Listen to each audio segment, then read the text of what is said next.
को नहीं मालूम, पर शिव महापुराण के इस सुंदर स्कंद भाग में, कौमार्य भाग में यदि आप पढ़ेंगे तो आपको मिलेगा। शिव जी पे चढ़े हुए जल का आचमन जो व्यक्ति रोज करता है उसकी वाणी सत्य होना प्रारंभ हो जाता है। शंकर भगवान के बेल वृक्ष की, बेलपत्री का अगर कोई वृक्ष है तुम्हारे घर में, बेलपत्री का यदि कोई पौधा है, बेल वृक्ष है तुम्हारे घर के अंदर, तुम्हारे घर के बाहर कोई बेलपत्री का पौधा है, कोई मंदिर के बाहर बेलपत्री का पौधा है या बेलपत्री का वृक्ष है, कोई व्यक्ति यदि दुनिया के लोगों ने कह दिया कि तुम्हारी प्रॉपर्टी का ये केस चल रहा है, जमीन का ये केस चल रहा है और ये निपट नहीं रहा, तुम्हारे प्लाट पर, तुम्हारी जमीन पर, तुम्हारी दौलत पर, किसी चीज पर किसी ने अपना हक जता दिया, कोई केस चल रहा है, कानूनी कार्रवाई चल रही है, अगर वो व्यक्ति प्रतिदिन बेलपत्री के वृक्ष के नीचे जाकर एक लोटे में थोड़ा सा जल लेकर 3 बार उस जल को थोड़ा थोड़ा कर कर छोड़े और उसी बेलपत्री के नीचे की मिट्टी को अपने मस्तक पर चंदन की तरह लगाना प्रारंभ करे, 1.5 से 2 महीना कर कर देख ले, उसका केस धीरे धीरे सुलझना प्रारंभ होता है और उसे विजय प्राप्त होना।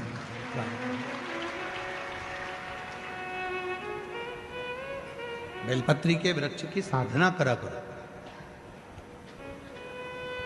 कभी कभी करा करो तुम। माताओं से मेरा निवेदन और मेरी जीजियों से, जीजाओं से, मेरी बेटियों से, बेटाओं से, मेरे बुजुर्ग माँ बाप से निवेदन करूं, बेलपत्र के वृक्ष की साधना फल जरूर देती है। उसका प्रमाण है, देखो पत्र आए,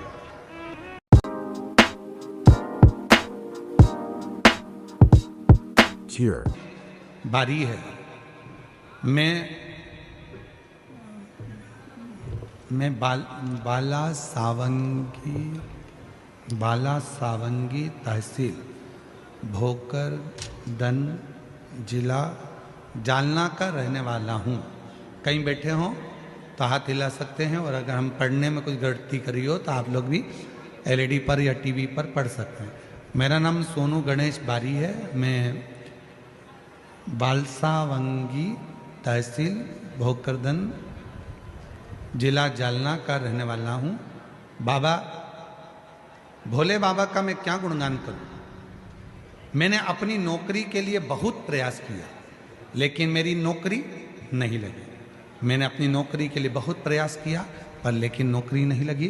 तब मेरी माताजी ने मेरी नौकरी के लिए पशुपतिनाथ का व्रत 2 बार किया और मुझसे कहा कि तू बेलपत्री के वृक्ष के नीचे जाया कर, वहां के जल चढ़ाकर मिट्टी को मस्तक से लगाया कर, तुझे विजय प्राप्त होगी। मैंने भी वही कर्म चालू करा और बाबा की कृपा से आज मेरी नौकरी मिलिट्री में लग गई है। मैं सरकारी पद पर नियुक्त हो गया हूं। बाबा को प्रणाम करने के लिए आया। एक पत्र और देखिए,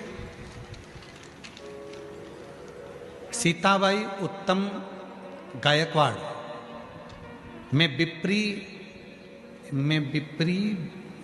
बूटा पाचोरा जिला जलगांव की रहने वाली हूँ। कहीं बैठी हो तो हाथ हिला सकती हैं और बेलपत्र लेने के लिए आ सकते, जिनके पत्र पढ़े जा रहे हैं वो आ सकते हैं।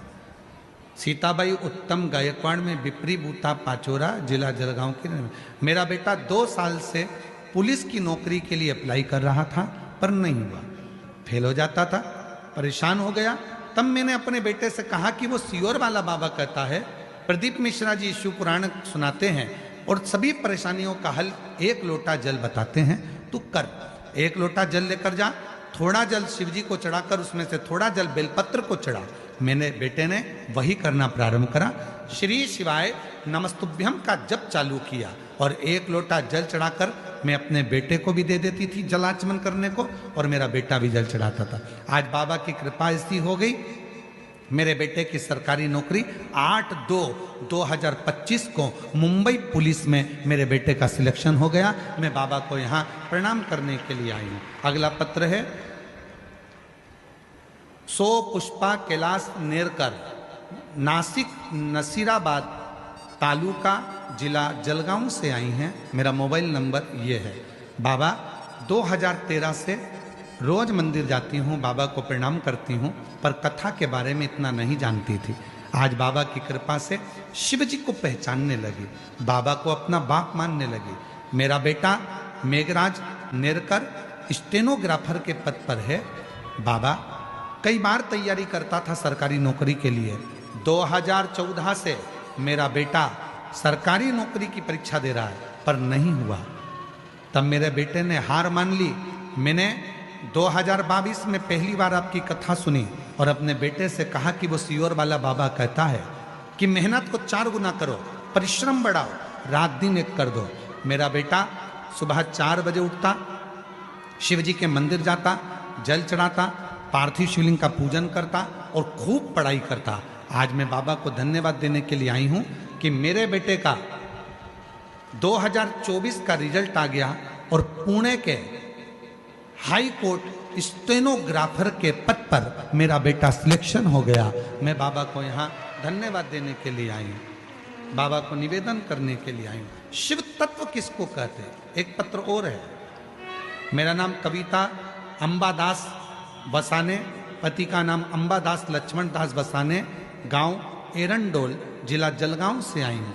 बाबा मेरे 2 बेटे हैं, सूरज और स्वप्निल। दोनों की सरकारी नौकरी नहीं लग रही थी। तब मेरे बेटे को मैंने कहा, सियोर वाला बाबा कहता है कि मेहनत 4 गुना करो, शिव जी की आराधना करो, बेलपत्री के वृक्ष के नीचे रोज जल चढ़ाओ, उसकी मिट्टी को सिर पर लगाओ। आज मेरे दोनों बेटों की सरकारी नौकरी लग गई। मैं बाबा को यहाँ प्रणाम करने के लिए आई हूँ। कहीं बैठे हों, जिन जिन के पत्र पढ़े हैं वो आ सकते हैं। शिव साधना का फल मिलता जो,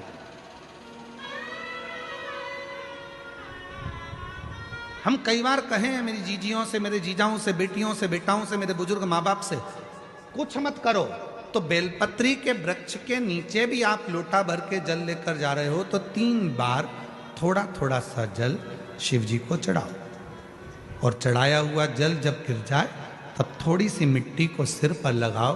बाबा से अपने मन की भाव कहो, श्री शिवाय नमस्तुभ्यं, श्री शिवाय नमस्तुभ्यं, श्री शिवाय नमस्तुभ्यं, श्री शिवाय नमस्तुभ्यं। बाबा को अपने मन का भाव कहो। दुनिया में किसी की सामर्थ्यता नहीं है कि तुमको नीचे दबा दे।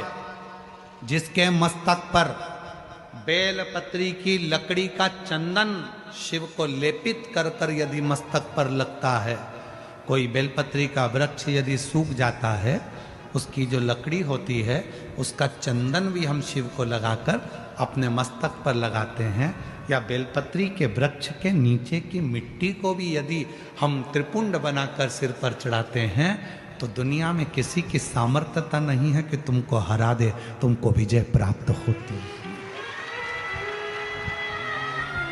विजय मिलता है।